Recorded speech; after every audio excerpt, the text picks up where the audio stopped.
Oh man, I got spooked back there. I ran across some of the biggest scat. I'm not exactly sure what animal, but it was huge. It was in this like wooded hollow, and I almost turned around, but I'm so glad I didn't, because right around the corner we hit this cool little lookout peak. Let's see if I can crawl up here. All right, it's fantastic. Down there is the 103 road that I came in on,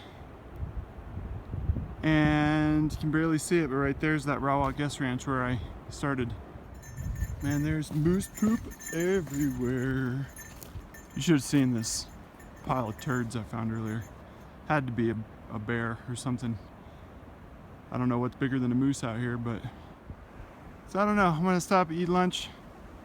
We're getting to that point where I need to consider whether or not I'm gonna turn back. See the first clouds starting to form up, so here in about an hour and a half, the big one should be rolling in. So I may venture it a little bit further. See, I think I'm at the top, like on the other side here. I'm right about at the top ridge. So I'm gonna go a little further, see if I can like pop around the back side. If it's too far though, if it gets close to 11, I'm gonna have to double back.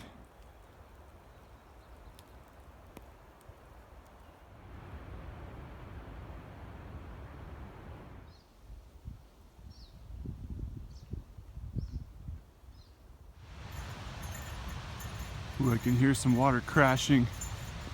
I can't wait. I think we're coming up on a huge river / waterfall.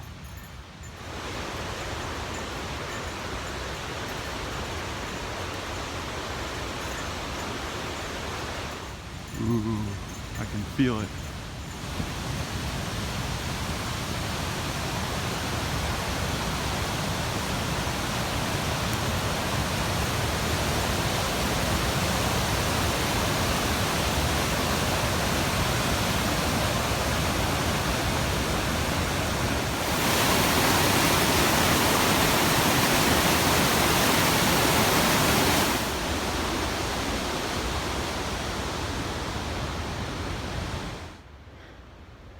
Well,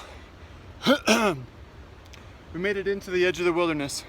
So we've left Roosevelt National Forest, and we're here at the main entrance to Rawah. What an incredible place this is. Just teeming with life. There's water and plants and animals and poop of all kinds everywhere. So it's a beautiful, beautiful place. It might be time to flip it around, but we're gonna check it out. Into the woods with me. Man, when I'm alone, this is where I get all tripped out. In the middle of the wilderness, by myself, in these little wooded wet spots. This is very similar to where I saw a bear in California as a little guy, and it did help quell my fear of bears a little bit, because I feel like they're not really there to mess with you unless something crazy happens. But it's in these little thickets, you know, you wouldn't even notice if you don't have your eyes peeled and you're not being keenly aware. I get on these tears where I'm hiking and I'm just power hiking and not even thinking about what's around me, much less, you know, my footsteps. And these are the kinds of places where you'll just sneak right up on them. So always a good idea, at least in my opinion, especially if you're out by yourself, to wear a bear bell, something to give them a little dingle, little dingly dangle, just an advance warning that you're coming. Usually that'll keep things completely out of your path, but in the event that they don't, at least they're not scared when you run up on them. All right, well, time to double back on this one. We're hitting 11 o'clock or so. Jeez, man. So many turds on this trail. Which gives us a couple hours to get back before the rainfall. This has been an incredible hike, full of adventure and terror and racing hearts and serenity. I've had all the emotions on this one. And really, it's thanks to the wildlife.